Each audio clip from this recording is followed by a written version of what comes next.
சுதந்திர போராட்ட வீரர் தீரன் சின்னமலையின் நினைவு தினம் இன்று அனுசரிக்கப்படக்கூடிய நிலையில் தீரன் சின்னமலை சிலைக்கு முதலமைச்சர் ஸ்டாலின் மரியாதை செலுத்தினார்.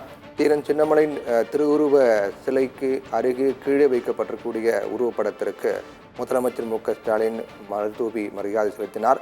தீரன் சின்னமலையினுடைய சிலைக்கு முதலமைச்சர் ஸ்டாலின் மலர் தூவி மரியாதை செலுத்தக்கூடிய அந்த காட்சியை நாம் பார்த்து கொண்டிருக்கிறோம். சுதந்திர போராட்ட வீரர் தீரன் சின்னமலையுடைய நினைவு தினம் இன்று அனுசரிக்கப்படுகிறது.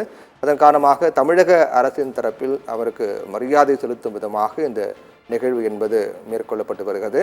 இந்த நிகழ்ச்சியில் தமிழக முதலமைச்சர் ஸ்டாலின் மற்றும் மாநகராட்சி மேயர் அதே போன்று மூத்த அமைச்சர்கள் அதிகாரிகள் உடனிருந்தார்கள். அனைவரும் தீரன் சின்னமலையினுடைய சிலையின் கீழ் அலங்கரித்து வைக்கப்பட்டிருக்கூடிய அவருடைய உருவப்படத்திற்கு மலர்தூவி மரியாதை செலுத்தினார்கள்.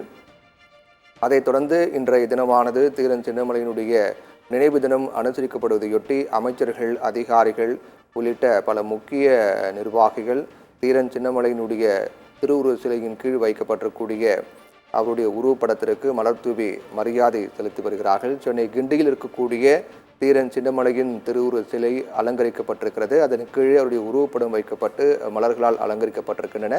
இந்நிலையில் இன்றைய தினம் தீரன் சின்னமலையுடைய நினைவு தினம் என்பதால் அவருக்கு அரசு சார்பில் மரியாதை செலுத்தும் விதமாக தமிழக முதலமைச்சர் ஸ்டாலின் மலர் தூவி மரியாதை செலுத்தினார். அதைத் தொடர்ந்து உயர்கல்வித்துறை அமைச்சர் பொன்முடி, மக்கள் நல்வாழ்வுத்துறை அமைச்சர் மா சுப்பிரமணியன், சென்னை மாநகராட்சி மேயர் பிரியா உள்ளிட்ட முக்கிய மூத்த அமைச்சர்கள் மற்றும் முக்கிய நிர்வாகிகள் திமுகவினர் என பலரும் கலந்து கொண்டு தீரன் சின்னமலையுடைய திருவுருவ சிலைக்கு மலர் தூவி மரியாதை செலுத்துகின்றனர்.